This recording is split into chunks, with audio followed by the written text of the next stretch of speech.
the square root property. This is why we've been practicing reducing square roots, because we're going to need it in order to utilize the square root property to solve a quadratic equation. So we're first going to get started by completing this table. And I'm reminding you here that y and f of x mean exactly the same thing. Now I'm going to use f of x because f of x also reminds us that at some point we're probably going to need to do an evaluation. So when we see f of x, know that an evaluation might be coming. And an evaluation is when we're going to plug in something. And that's what we need to do here. So we have this table of values, and a table of values is always a helpful thing in order to graph. And we're going to be graphing quadratic equations after this next lesson. So when x equals 10, f of x means the same thing as f of 10, which means we go to the function, and the function is just a directive telling us what we're going to do with each member of the domain. And remember, the domain is all the possible values for x. So these are our values for x, and we're plugging them in. Our function tells us to square x. So if we square 10, we get 100. So f of 10 equals 100. We're going to let x be negative 10. So that means we need to square negative 10. So negative 10 squared equals positive 100. So whether we put in positive 10 or whether we put in negative 10, if the function says to square it, we're going to get the same value for the range. The range are all the dependent y values. So f of 10 equals 100, f of negative 10 equals 100. F of 5, that'll be 5 squared, that is 25. Negative 5 squared. Remember, the negative is getting squared as well. So negative 5 squared, also positive 25. So whether we plug in a positive 5 or a negative 5, we get the same range value of 25. We can plug in fractions. Fractions are our friends, and all the function's telling us to do is square the fraction. So 1/2 squared means 1/2 times 1/2. 1 times 1 is 1. 2 times 2 is 4. So f of 1/2 equals 1/4. Same thing is true here. Negative 1/2 squared means negative 1/2 times negative 1/2. We still get positive 1/4.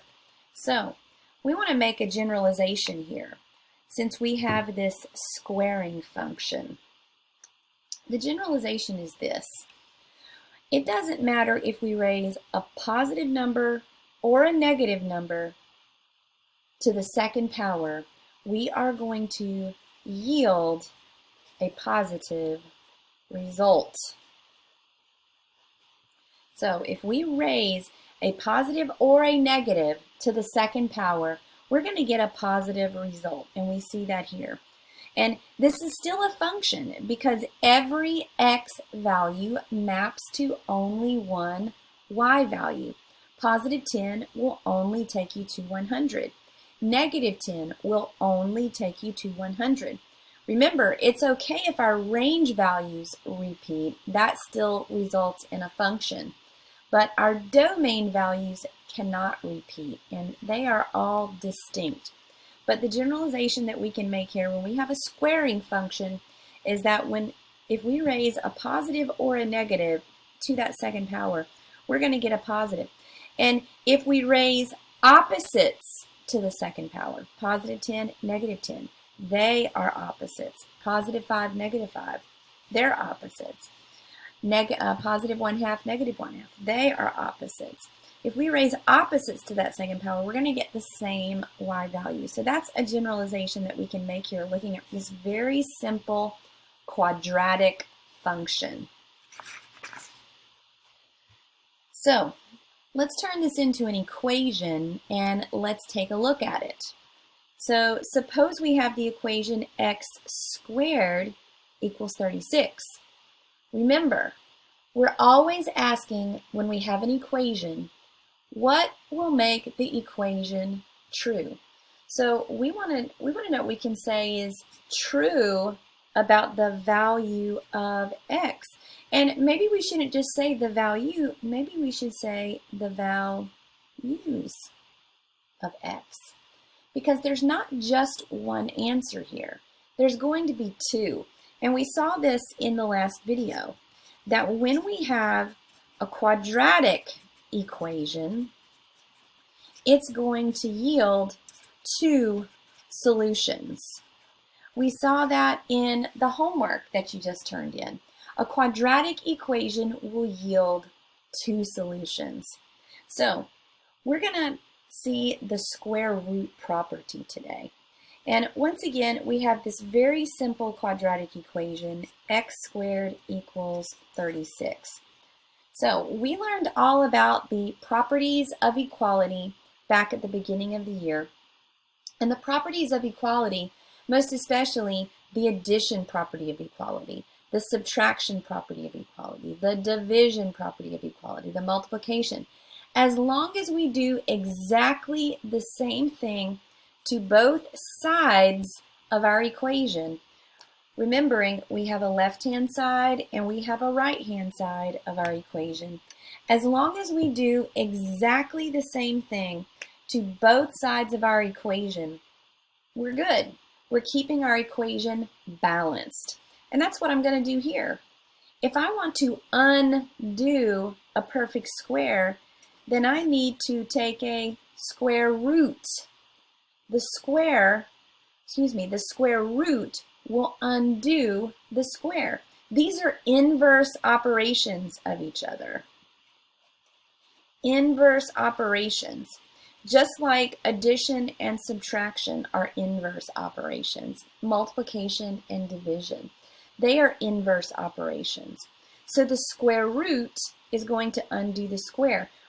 So 2 goes into 2 one time. It frees that x to come out of the radical. The square root of x squared is x. But think about it. What's the square root of 36? Because if 6 times 6 equals 36, just as much as negative 6 times negative 6 equals 36, can't we say that the square root of 36 has two possibilities? Yes. Positive 6 and negative 6. Positive 6 and negative 6 form the solution set for this particular quadratic equation. Now, normally we say that positive 6 is the principal root. It's the principal root of the square root of 36. Positive 6 is the principal positive root, and negative 6 is the negative root. However, what do we have? Two solutions. Two solutions for this particular equation. Let's take a look at an equation that really we've already worked with a bit before. So on the left, we're going to be solving by factoring. That's what we did in the very first quadratic equations video. We solved by factoring. And the 3 steps in solving by factoring, step 1, put it in standard form and set equal to 0. So 4x squared minus 9 is in standard form. Remember, standard form has the powers on the x's decreasing. So this is 2 and none. So yes, this is in standard form, and obviously it is set equal to 0. So step 1 was put in standard form. Step 2 was to factor the polynomial. Now, this particular polynomial is very simple, and I hope that everybody looks at 4x squared and 9 and go, oh my goodness, those are perfect squares. So we have the difference of two perfect squares. This is the DOTS. This is the difference of two squares. It's easily factored. The square root of 4x squared is 2x. The square root of 9 is 3. One's a plus, one's a minus. It's very easy to factor the difference of two squares. These are both of our factors. So step 1, put in standard form and set equal to 0. Step 2, factor the polynomial. Step 3, set each factor equal to 0 and solve. So 2x plus 3 equals 0, 2x minus 3 equals 0, minus 3 minus 3, 2x equals negative 3, divide by 2, and we get x equals negative 3/2. To the second factor for the second answer, plus 3, 2x equals 3, divide by 2, positive 3/2. So my solution set here contains two distinct answers because we have two distinct factors, positive 3/2 and negative 3/2. Now, we can solve that same equation by using the square root property. And in order to use the square root property, the very first thing we have to do is isolate the squared term. So this is our squared term right here, and we need to isolate that squared term. In order to isolate that squared term, we need to add 9 to both sides, and we end up with 4x squared equals 9. 4x squared equals 9. We want to keep going here because we're really trying to isolate not only just 4x squared, but just x squared. So we're going to use the division property of equality and divide both sides by 4. So we end up with x squared equals 9/4. So just like we saw on the last technologically advanced slide, we want to use an inverse operation now. We want to undo that square, and we undo a square with a square root. So let's take the square root of both sides here. Square root, square root. Remember, the index is 2. The square root of x squared is x. The square root of 9 is positive 3 as well as negative 3. The square root of 4 is positive 2 as well as negative 2. So that's why we end up with two answers here, the principal root as well as the negative root.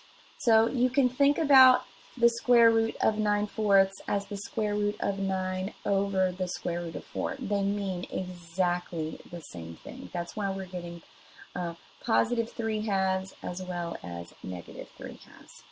So let's go over the same things again in these two problems on the bottom. So once again, if we want to solve by factoring, 3 steps in solving by factoring. Step 1, put it in standard form, set equal to 0.